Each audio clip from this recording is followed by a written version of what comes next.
Howdy everybody, this is Steve KM9G, and today I'm bringing you the MFJ-994B Auto-Tuner. This is a pretty agricultural bit of kit here, and works fantastically. Use this with your amplifier, get everything tuned up between your radio and your antenna, make sure everything looks good there, flip your amplifier into operation mode instead of standby mode, and make some contacts. It is big mess of wires time. I wanted to show you how I have this tuner connected in. So we've got the ICOM IC7300 up here, we've got the MFJ tuner here, we have the Ameritron 811 amp here, and we have the MFJ dummy load over here. So your signal will come out of the back of the radio when you key down to the RF in on the amplifier, out of the amplifier into the tuner, out of the tuner into the dummy load watt meter, out of the dummy load watt meter into the antenna. All right, I will save you folks the agony of watching me pull out the screws. MFJ is not afraid of putting screws in. There are 4 across the top, and then there are 4 on each side. So we'll get that part taken off right away. Come on now, I'm trying to be more gentle. All right. I've been too rough in my previous videos. I need to be more gentle here. This is what the inside of most of your automatic antenna tuners look like, your ATUs, your antenna tuning units. And what's going to be different about this one is because it's rated for 600 watts is stuff's going to be beefier. So we see bigger relays, and we see bigger toroids, and we see bigger magnet wire on the toroids, and we see bigger capacitors, and again the same relays on the other side. These are MFJ branded relays, which is pretty neat. You've got your microcontroller over here. It is a PIC 6F76, and there are spots in here where you can calibrate this to make the meter more sensitive, and then you can also see a very large ground plane going down the side. All of that is fantastic. The way that a normal tuner, a manual tuner, I won't say normal because they're both normal, the way that a manual tuner works is you dial in the capacitor and you dial in the inductance manually. So you would go clank, clank, clank, clank, clank, clank across the big knob and tune in whatever inductance you thought was appropriate. And then you would take the smaller knobs and you would tune in the capacitance until you got your perfect SWR rating. What this microcontroller does in concert with these relays is it will fire this relay, which allows the RF to go through this path, and then it will fire this relay, goes through these capacitors, this one through here, and so on. And I'm not sure off the top of my head if it does this followed by all of these, or if it does this followed by all of those, doesn't find a match, then does this followed by all of those. It probably does these and then does these one at a time. This tuner also has what's considered a T-match. So you can tune the capacitors on the outside of the inductor or on the outside the other side of the inductor, as opposed to like a pi network. It's just the way that everything is arranged. So you can actually tune one side or the other for a better match.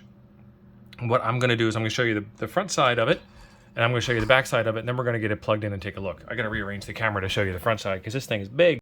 All right, we've got some more room here now. If we look at the front side, it's actually pretty good looking on the front side. There is a meter here. Mine lights up blue, which is pretty cool. Looks a little different than the stuff that lights up orange in my shack. And then over here we've got some controls. So turn it on, have it in auto mode, and it will tune once when you first turn it on, and then every time after that you have to hit the manual tune button. You have to hit the tune button to start the automatic tuning process. And they do that so that it will not damage anything. This works off of RF sensing, so you don't need to have a control cable, but it does have a radio interface cable. We'll get into that in a second. And then L is the unit for inductance and C is the unit for capacitance. So you can bypass the tuner by pushing both buttons. You can move the inductance up and down one at a time and watch your meter. Or you can move the capacitance up and down one at a time and watch your meter and see if things get better. Additionally, you can do the Z match, which is what I was talking about. You can move the capacitors from one side of the matching network to the other side of the matching network. So in front of the inductor or behind the inductor.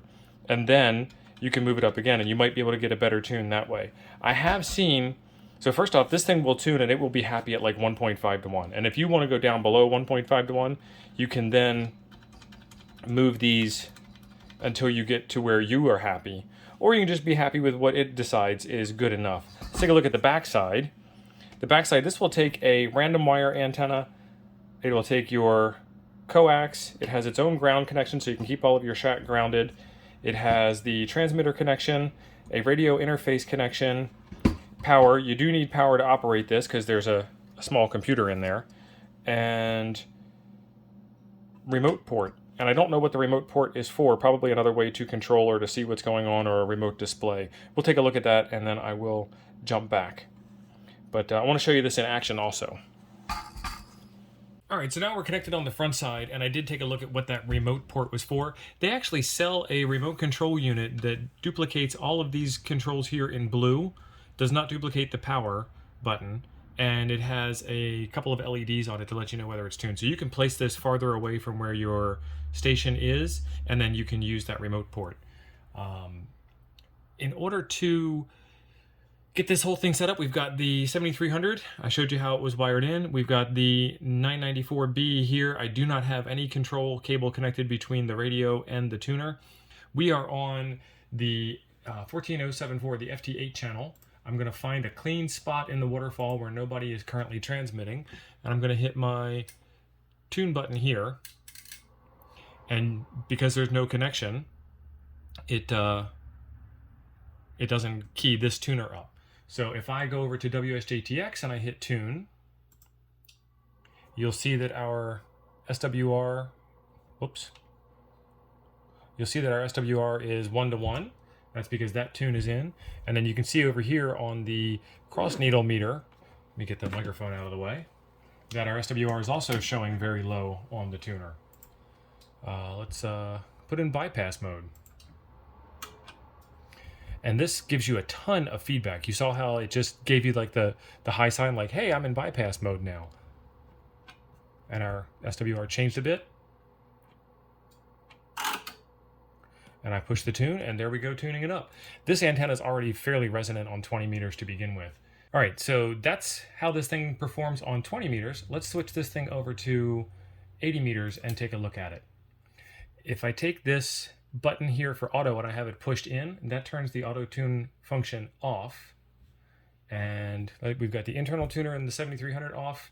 If I key up, you'll see that my SWR is somewhere below 3 to 1. It's not too bad, but it's not all that great either. The internal tuner is actually bringing that into line today. And so now we're down to 1 to 1. So that's not too bad. Let's turn the internal tuner off, and let's use the external tuner.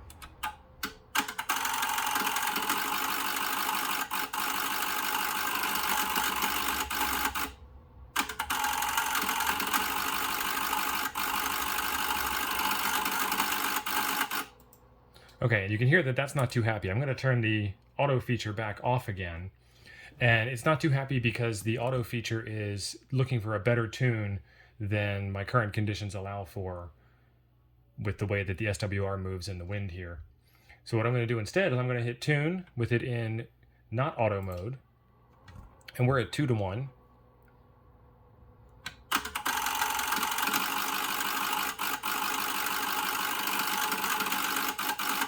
And then we move right back to 2 to 1. And that is why it's having trouble on this band.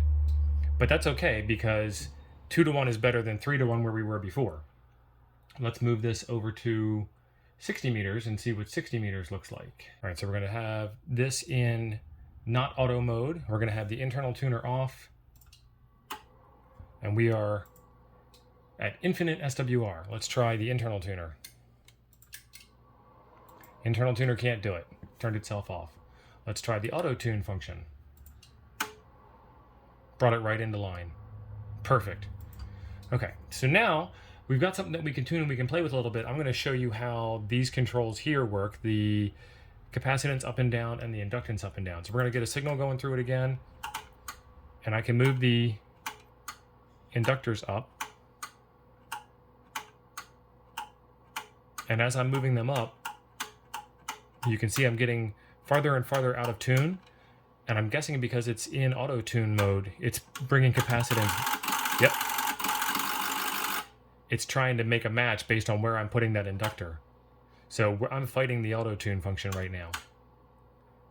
And the auto-tune function is winning, which is a good thing. Let's turn the auto-tune function off.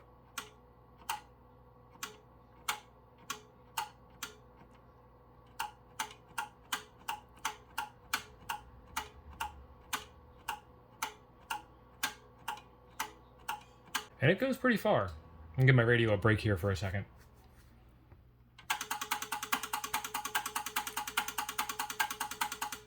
So if I hold it in, it's going to go through all of the different inductance values, and when it gets down to the bottom, it's going to give me a flag that says, hey, I can't give you any more. I'm giving her all I got. Let's go in the other direction.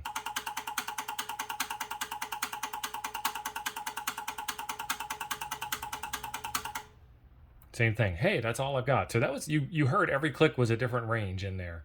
So that worked out really well. I'm going to get it back into tune. Perfect.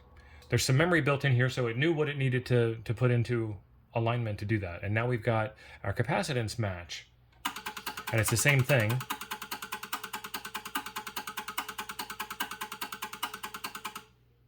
All the way down until you get the flag that says stop.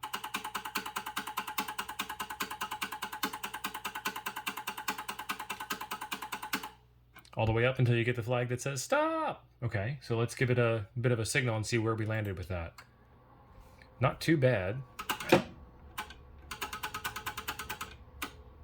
And the auto-tuner's kicking in and fixing the mess that I'm making.